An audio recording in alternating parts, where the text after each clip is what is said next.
Kitsy Ghost, I guess, just my opinion on it and my experience with it. Okay, so I guess we might as well just get started on this intro. So yeah, I don't know what the fuck I'm saying. So I first listened to the album, I would say last year in about March or April, I think. At first, my opinion was trash, dog water, horrible, puke, toilet, trash. That's what my opinion was. I told most people I hated the Kitsy Ghost. I literally went to school the day after listening to it, or the two days after listening, I think. And I just trashed the album. I said it was horrible. I said it was garbage. I said all that. Well, I was mentally retarded. I don't know why I said that. Basically, I just don't know. My opinion was horrible. Considering that, I guess people's opinions just change over time, you know? And mine did. Mine changed heavily. If you asked me last year, I would rate the album. I would say it was at least a 2 out of 10. Now, it's my favorite project. Like, my favorite album ever made. It's a 10 out of 10 right now, in my opinion. So, yeah. If I'm being honest, like, I'm a big Kitsy Ghost fan. Like, I'm a huge fan. I own it on vinyl, and I've listened to that vinyl. In total, I've listened to the album at least 20 times. That's an addiction. I haven't been listening to that like, any Kanye album or Cudi album that much. Actually, I probably have listened to this album 20 times. But that's not the center of today's video. Today's meant to be about Kitsy Ghost, considering that it's Halloween. Not when I'm making this. I'm making this on the 13th. So, yeah. So, I guess I'll go ahead and just talk about my personal experience with Kanye and Cudi then. I guess I wouldn't really be a fan of either of these guys without TikTok. Without TikTok, I would not be a fan of Cudi or Kanye. Which, then I guess, because TikTok's horrible sometimes, but it's also good, because without TikTok, I would not become a huge Kanye fan or Cudi fan. At one point I had Cudi over Kanye, but I do feel like Kanye's just the better artist than Cudi. Cudi is amazing, in my opinion, but Kanye, he has the better albums, and I feel like he's just more creative. But, yeah. So, I guess, might as well get into the video. Anything else I gotta say? Subscribe, I guess. Like the video. You're not gonna like it. I listened to the audio, I stuttered it a lot. Or, just recording it, I was stuttering. I could tell I was stuttering I'm stuttering right now! Okay, anyways, I was stuttering horribly in that video, so, yeah. So I'm just warning you guys, don't hate me, please. Don't send death threats. Anyways, I think that's it, really. So, I guess we're getting into the video. Hope you guys do enjoy this video. And also, I guess I have, like, 2 things left, I guess, to say. Listen to Kitsy Ghost if not. That album is just phenomenal, so I recommend you listen to it. It's only, like, 7 songs, and it's only 20 minutes long, so I do recommend listening to it. If you have a short attention span like me, I recommend checking it out, and don't listen to it one time, because that's not how you form your opinion. You gotta listen to it multiple times. Because I listened to that album 20 times. So I do recommend don't listen to it just once. Listen to it multiple times. Because if you don't, then your opinion is probably trash, garbage, dog water like mine. Anything else? Oh, I do have a Kitsy Ghost sweatshirt, so let me go get that real fast. Hold up, y'all. Hold up. I'm getting the Kitsy Ghost sweatshirt. Hold up.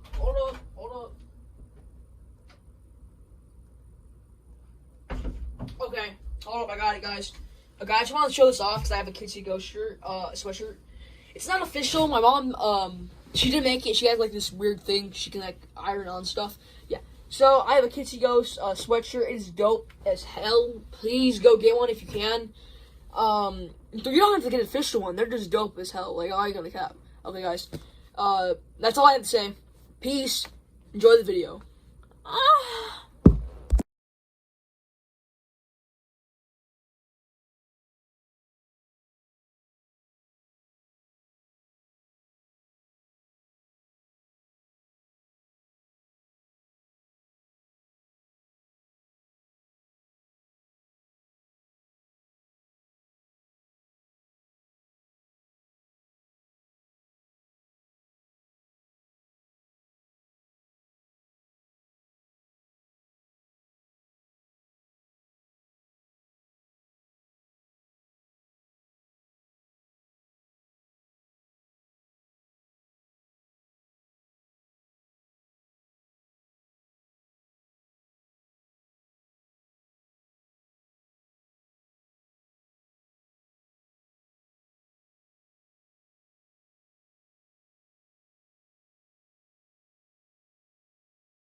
Now that we got the intro out of the way, this video is just gonna be like a long 2-hour video of me just telling you guys about this album, the story behind it, the production that went into it, all that. So let's go ahead and get started. So this really starts, I would say, back in I believe 2005, 2006, maybe 2007. Kid Cudi ran into Kanye, and he had just began making music. I believe this was in a CD store. I can't remember correctly, but yeah. He was trying to get Kanye to sign him to his record label, which I believe was Rockefeller Productions or whatever, which Kanye denied, unfortunately. And then a few years later, I believe Cudi was working at a what was it? It was a Gucci store. I want to say it wasn't a Gucci store. It was some sort of like big brand store. I can't remember what it was, but Kanye was there, and at this point, Cudi, I believe he had released a Kid Named Cudi, which I haven't really listened to that album, but it's whatever. I'm probably gonna get around and listen to it eventually, but I just haven't really listened to it. And once again, Kanye turned him down, but eventually, Cudi made Man on the Moon, and Man on the Moon is one of the most impressive hip hop projects ever made. I like it more than really any other Kanye album. I love Kanye, like, bad. I love his album so much. But Man on the Moon is just, like, a masterpiece. Like, I could listen to the album just whenever, bro. It has songs for, like, everything. So, for whenever you're depressed, sad, which are basically the same thing, but depression is kind of worse. Mad, happy. Like, it's just, you can be in any mood and listen to the album. It's dope. Kanye finally recognized Cudi's like talent, and they partnered. My bad. Hold on. Let's rewind because I really rephrased that, really messed up. Okay, what happened was basically, I believe actually Cudi showed Kanye Man on the Moon. That impressed Kanye, or it was okay. Hold up. I don't know if I know I'm getting my facts all messed up. I'm sorry, but what I'm trying to say is, basically, what happened was, I believe, okay, hold up, my brain's not working today, I don't know why, my brain's all messed up, so, okay, I got my facts straight. So basically what happened was, Kanye saw, a Kid Named Cudi, he listened to it, he thought it was very good, he was impressed with it, so he picked Cudi on 808s and Heartbreaks, and that was on, Welcome to Heartbreak. Then after that, Cudi released Man on the Moon, and that album was just impressive. I was very that album, the first time I ever listened to it, I got it on vinyl, because right now I'm currently very into record collecting. I got it on vinyl, a few months back, bro. I was very impressed with it, and I can see why. Many people love this album. And as Pete Davidson stated, I believe if you're under the age of 30, Cudi saved your life. And I agree with that, because Cudi, not only is his music amazing, but, like, his music is just, like, inspirational, you know, and it's, like, heart-touching. So I can see why people's lives were saved by Cudi. Later on, in 2013, Cudi caught news that Kanye used, I believe a sample from Cudi on his song, what was it? I can't remember what song it was, but yeah, Kanye used Cudi's like vocals or some clip, something. Okay, he used it for a song without telling Cudi. He only heard about this on Twitter. He listened to it, and I don't know why, but he said like he said he felt like left out in some sort, like unused, I guess. But yeah, they were very close friends. Cudi was kind of off put by that, but it's whatever. Kanye's a weird person, so. Then 2016 rolls around. The Life of Pablo had just been released, and Kanye has officially been diagnosed with bipolar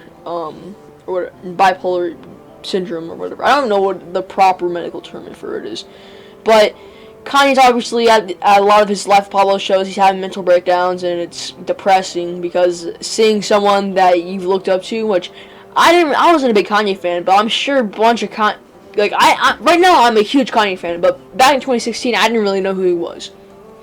But I'm sure looking up to a man like who you've looked up to for years, all of a sudden starts going mentally ill and doing crazy things, I'm sure some people would be ashamed, which I can understand. But eventually something bad happened. During the tour of the Life Pablo tour, Kim was like robbed, tied up in like an apartment building or a hotel, and Kanye had to stop the show early, which everybody was mad about. There was fucking riots, bro. People were screaming, he's like, is he dead ass? And yeah, I mean, he was clearly. And here's the thing, though. Also, I can understand being ashamed of like someone you like of an idol, but what I don't get is, don't like. First off, this man's already going through a hard time. Don't like hate on him. He's bipolar, which he was just diagnosed with, and then also his wife was being tied up. But people didn't know that, but I'm sure people feel bad now that they know that. But a little bit after that happened, Kid Cudi went on a rant on Twitter saying that Kanye uses a ghostwriter, which when I first heard about this, because I didn't know about this, I found out that Kanye uses a ghostwriter. That kind of ruined my day, because I am a huge Kanye fan. Knowing that he doesn't write his own lyrics, or at least he didn't for like Life Pablo, made me mad. Then Kanye out another Life Pablo tour, went off on a rant, like a 20-minute rant about Jay-Z, I think Drake. No, he didn't. He didn't go. I don't think he went off about Drake, but he went off about Jay-Z and Cudi, and it's a little like uncomfortable seeing like the hate or like sadness he feels, because I've never seen Kanye this upset. So yeah.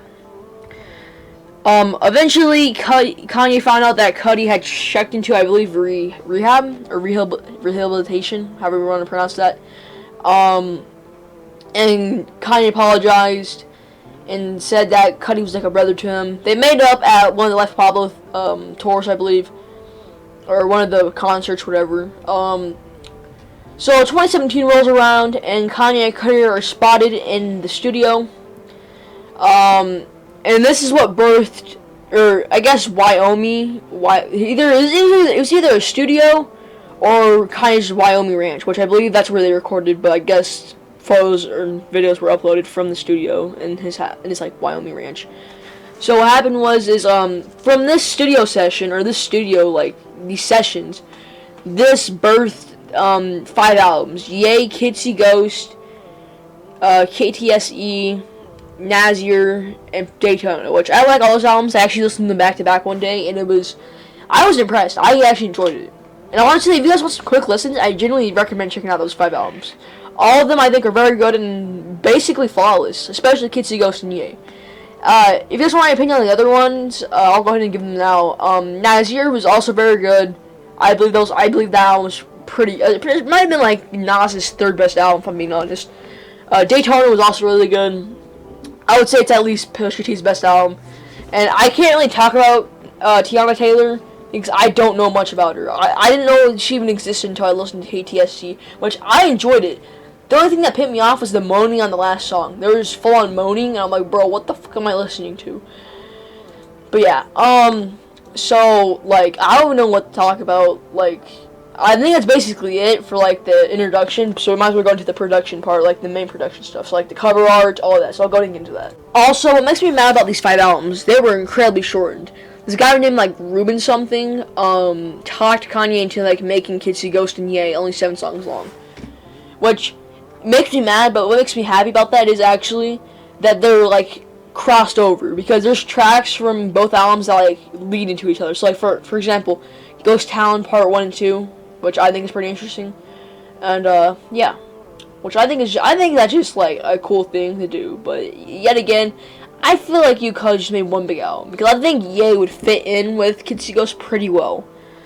I don't know, I just don't know, like, I guess if you didn't do, like, a double album, I wouldn't have Kitsy Ghost. So, because if it's just one big album, and all the Kitsy Ghost songs were on Ye, then it wouldn't be, like, it wouldn't be Kitsy Ghost. And I like Kitsy Ghost a lot, so I'm glad they exist. So, yeah. Music and production. Honestly, you know your album's good when the producers like it.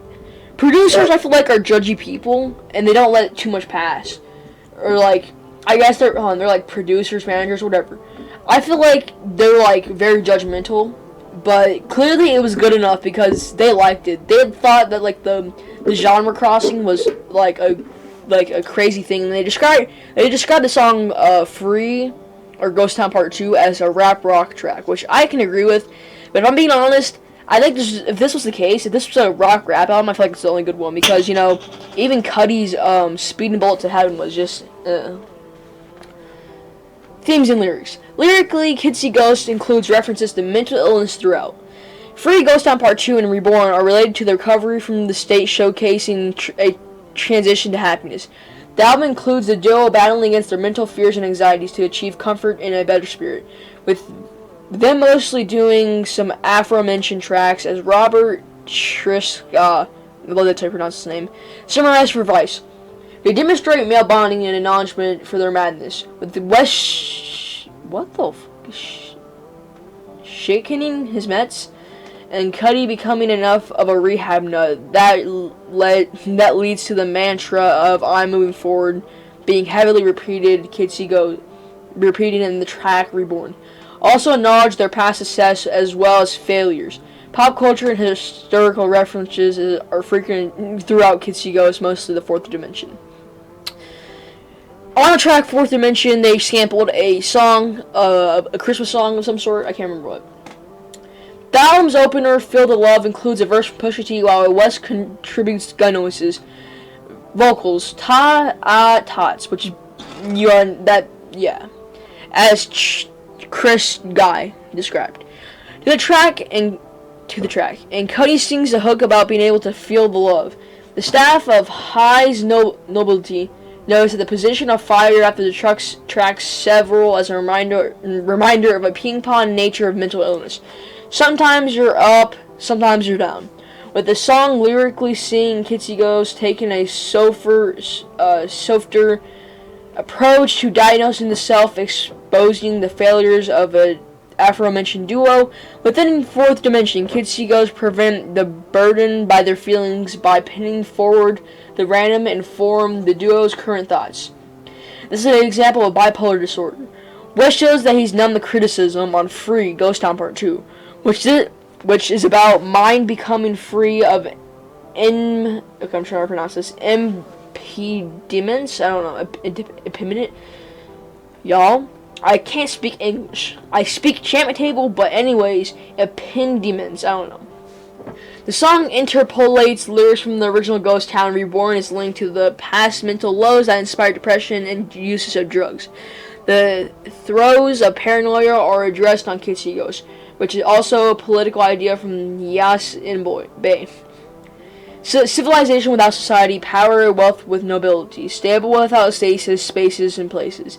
In contrast to the song's lyrical content, Cuddy's montage features Cuddy remarking about the journey to his mind reconstruction, and West referencing an environment cycle of violence.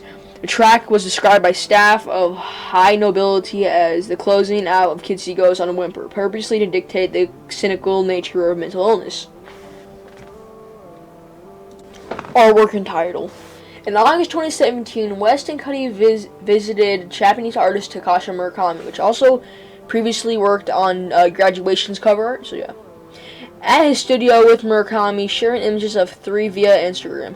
West had previously collaborated with Murakami for the artwork of his third studio album, Graduation, and the animated music video for his opening track, Good Morning. On April 22nd, 2018, West shared art by Murakami related to the album via Twitter, confirming the title to be Kids See Ghost.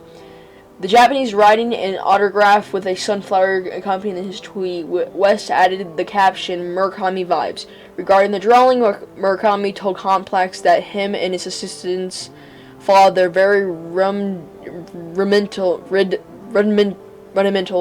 plan of drawing different ideas on paper, and West and his assistants. Murakami also said that West brought forward the idea of portraying anthropomorphized, that's how you say it, Baron Fox, to reflect him and Cuddy respectively. Cuddy allegedly had suggested for his character to be represented by a dog. However, upon seeing an early sketch, West insisted that Cuddy would be better represented by the fox. Which, this would be used for the trailer for the Kids See Ghost show, which I'm still waiting on. I really hope that comes out soon because I am a big Kids See Ghost fan and I would love to see a show about it. But here's the thing, it'd be a children's show, which I don't know if it'd be very interesting, but children's shows can be good, you know, like SpongeBob. So, yeah. Cuddy tweeted out Murakami's artwork for the album on June 6, 2018, which had high similarities to the art previously shared by West. Murakami explained that her Hakuusa's 36 views of Mount Fuji was the basis of the artwork background picture. The pastel-covered art presented this psychedelic scene showing a ghostly figure riding atop a sperm-shaped monster that had sharp teeth and haunted eyes. The figure is flying through a forest, which in the background was backed by a mountain. The title Kitsy Ghost continued to be the spooky ghost routine. That started with West releasing Ghost Town, which also continued the album with Free Ghost Town Part 2. In late 2017, it was rumored that West and Cuddy were working on a collaborative album reportedly titled Everyone Wins. On April 19, 2018, West announced via Twitter that the album with Cuddy was set to release on June 8th, which, fun fact, all 5 of the albums he worked on, I believe, were released that day. He followed the announcement the same day, tweeting that his album's title, which also serves as the name for their duo, Kitsy Ghost, on April 25th, 2018. West revealed via Twitter that the album scheduled to be accompanied by a short film slated to be directed by Dexter Navy, who had collaborated with him in the past for the music video for Flashing Lights. West tweeted out the track list on June 2nd, which included a track called Devil's Watching. That was ultimately not released on Kitsy Ghost. The spot of the 4th track was blank at the time, after Ghost Town had been removed, having possibly been taken out by the track Ecstasy. After it did not appear on Ye. The latter was later released under the title XTSY on August 11, 2018. Free Ghost Town Part 2 ultimately took up on the spot of the 4th track on Kitsy Ghost. On June 8, 2018, the album was released for digital download and streaming by Wicked Awesome Records and Good Music, distributed by Def Jam Recordings. As Kitsy Ghost eponymous, I don't know how to pronounce that, debut studio album, the digital release of Kitsy Ghost faced technical difficulties, with 6 songs initially being incorrectly titled and ordered on the streaming services. Free Ghost Town Part 2 was the only one not to be mislabeled. The same year as being digitally issued, the album was released through CD through the labels in various countries. During an interview with Complex on September 9, 2019, it was reviewed by Cuddy that more albums by Kitsy Ghost were going to be released in the future. He assured that West had told him that they wanted to start working on Kitsy Ghost too. On June 5, 2018, Cuddy's manager, Dennis Cummings, announced a listening party for Kitsy Ghost in Los Angeles via Twitter, which had been conducted a day prior to its release. Cuddy announced on Twitter that the live stream of the listening party was intended to take place through WAV or Wave, whatever you want to pronounce it as, at 8 p.m. Eastern, simultaneously sharing a link to a download application, following a series of unexplained delays alongside much frustration being caused. The listening party did not start until 1:50 a.m. Eastern on June 8, 2018. It was unknown whether the live stream was being delayed because of technical issues or Kitsy Ghost showing up late. The listening party was held by a bonfire at a secret location in Southern California, with Kitsy Ghost showcasing their merch at it. Attendees of the listening party included Kardashian-Jenner clan, Quentin Miller of American hip-hop duo WDNG, I don't know who they are, rapper and singer designer, and Trinidadian American rapper Trinidadian James. Shortly after the party, video circulated on social media of Dean completing the mix on Kitsy Ghost. No music videos were released for the album Rie. Kitsy Ghost had made their live debut at 2018 Camp Flog Gnaw Carnival, performing 45 minutes inside a regular glass box that was floating above stage. The duo went through the full performance of Kitsy Ghost, delivering the tracks in order of the track list. Also performed a number of past collaborations, including Welcome to Heartbreak, My Father Stretched My Hands. West forgot several of the lyrics from his verses on. Okay. Sorry guys, I had a mental breakdown for a second. I had to run to the bathroom and puke up some blood, you know. Wait, what? Ignore that last part. What? Anyways, Kanye West forgot several lyrics from his verse on Reborn and Cudi Montage. During the first concert of West's gospel group, the Sunday Service Choir on January 6, 2019, the group had him perform Reborn while Cudi was in the attendance. Kids See Ghost performed numerous tracks live that year at Coachella's festival, including Reborn and Free Ghost Town Part 2. In June 2020, Cudi shared a teaser for the album CGI animated show of the same name. The clip used Fourth Dimension as the soundtrack, while the show was directed by Murakami. Critical reception. Kids See Ghost was met with widespread acclaim for its music critics. At Metacritic, which assigns a normalized rating out of 100 to reviews. From professional publications, the album received an average score of 84 based on 18 reviews. Aggregator Any Decent Music gave it an 8.1 out of 10. Based off their assessment of the critical consciousness, in a positive review, Van Nigen referred to the album as a psychedelic return to godlike power. Commending Cudi's performance and the chemistry of Kids See Ghost as well as the lyricism, the brevity of the effect they stack ideas on top of ideas, packing 23 minutes as much creativity as possible. The chemistry of the two old friends who no longer had second-guessed each other's instincts. Concluded the album researched Kanye West on top as a fun, thrilling rap music maker that tests genres boundaries. Jason Green of Pitchfork wrote that the songs are the most intriguing ones to emerge from the Wyoming project thus far. He compared Kids See Ghost positively to Ye, writing that a lot of the energy that Ye seemed to be gasping for fills the lungs of the project, and it's humbling to consider how much material might have enlived Kanye's West own album. He further praised the soul and the depth of Cudi's contributions to the album and the duo's psychic bond, which yields a spacious and melancholy. Oh my god, bro. Sorry guys, I'm mentally retarded. I've been kicking my forehead 25 times in the past 6 days, so I'm just trying to read. With a psychic bond which yields a spacious and melancholy. I'm not kicking myself in the balls. About brokenness. He concluded that Kids See Ghost marked the first time in years that Kanye sounds at peace. Providing a highly positive review, Russell Stone of High Snibbility.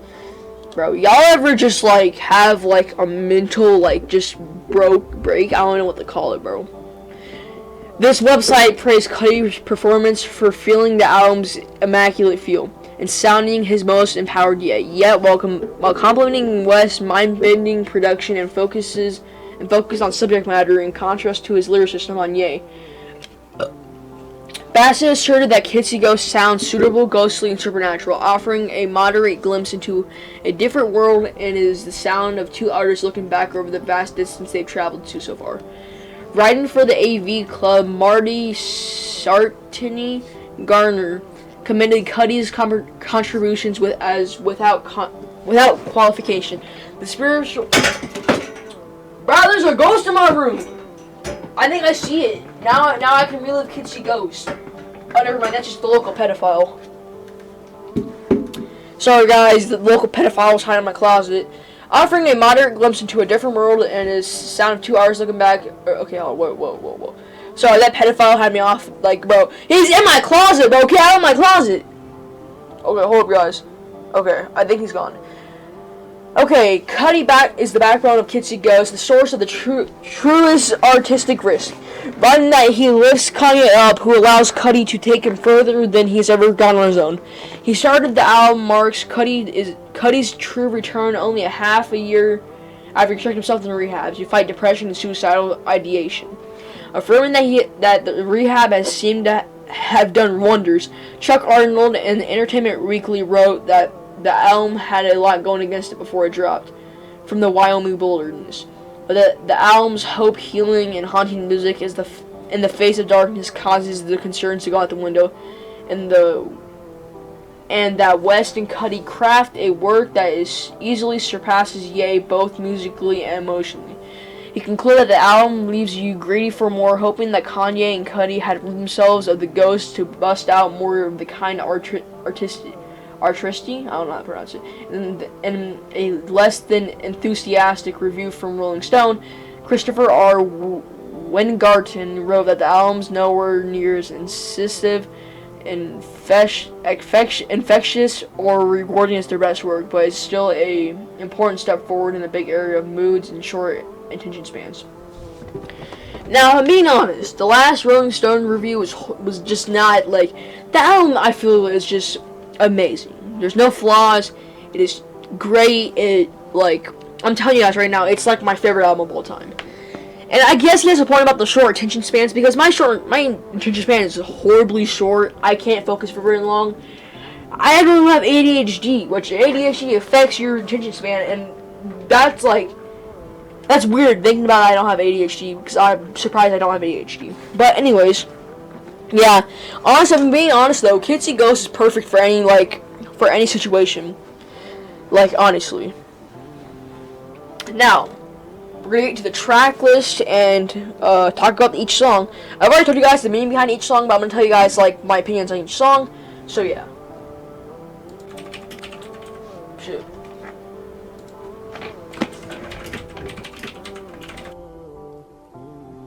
Bro, I really have to fix half the recording for a second because I left the typing in, and yeah, that was very annoying. Also, if you guys are enjoying this video, you probably aren't, because first off, I stutter a crap ton, and also you don't want to hear me stutter about an album I like for 24 minutes or something. So yeah.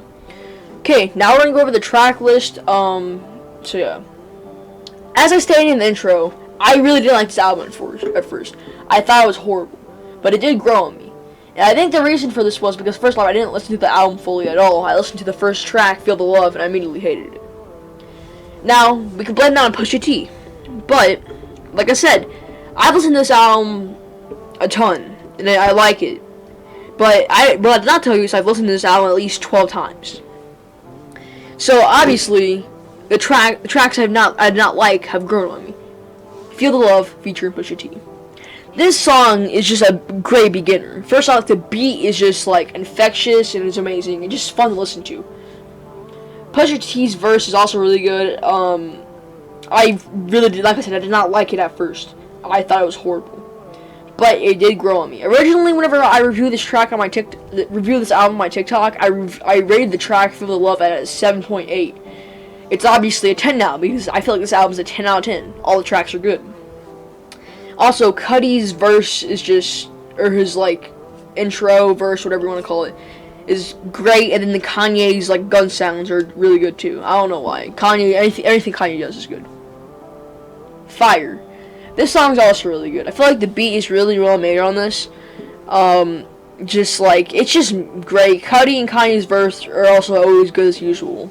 I just feel like it's really good. I seriously think you guys should check this out. Seriously, it's a great verse. Just a great song in general.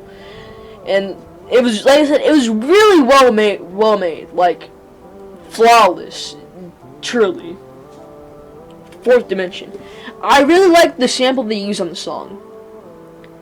They used some sort of old Christmas sample, or a old Christmas song. They sampled it. And I think it works very well with the song. And also, Kanye's rapping on the song is phenomenal, bro. His, lyrics and, rhyming is just phenomenal.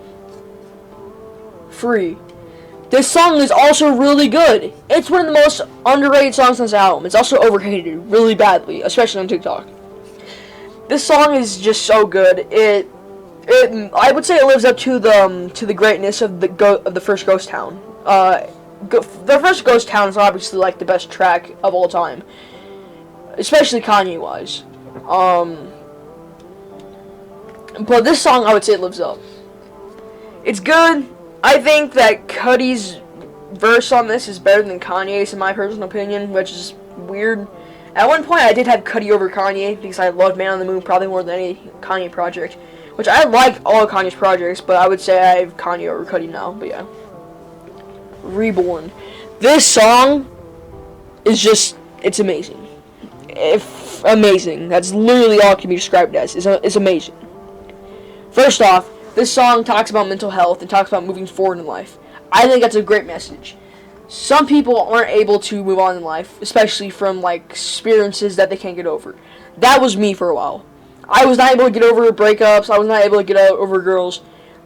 This song changed my perspective of everything. Like, not even joking. Like, it literally changed how I felt about everything. Because without this song, I would not be able to get over stuff.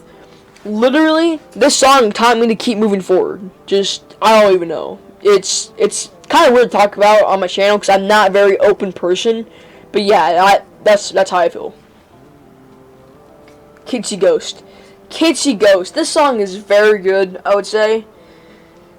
But it's not the best track off this like entire album. Some people say it's their favorite track. Some people say it's the best.